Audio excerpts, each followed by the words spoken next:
بسم اللہ الرحمن الرحیم۔ معزز ناظرین، آج ہم بات کریں گے ضمانت قبل از گرفتاری کے بارے میں۔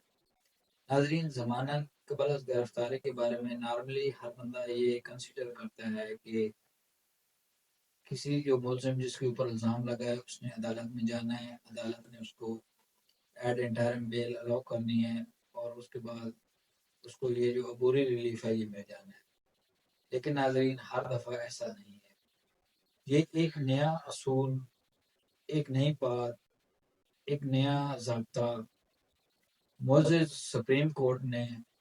ابھی ایک کیس عبد الرحمان ورسز اسٹیٹ میں یہ ایک نیا اصول جو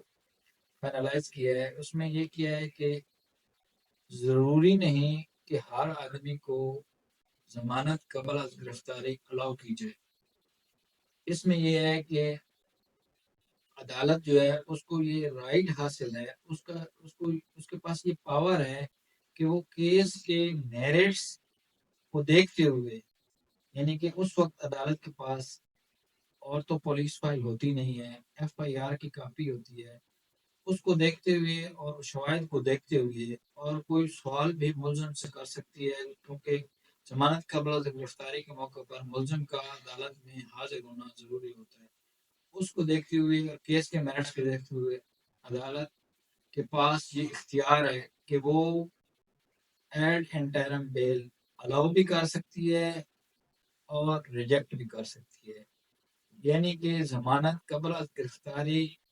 ہو بھی سکتی ہے، نہیں بھی ہو سکتی، یہ اختیار دے دیا ہے معزز سپریم کورٹ نے معزز عدالت ایڈیشنل سیشن جج صاحب کی کو، اور یہ انہوں نے ڈیسائیڈ کیا ہے عبد الرحمان ورسز اسٹیٹ کیس میں 2023 SCMR 884۔ تو ناظرین، یہ جو اصول ہے ابھی ہمیں ضمانت قبل از گرفتاری میں مد نظر رکھنا پڑتا ہے۔ Thank you and Allah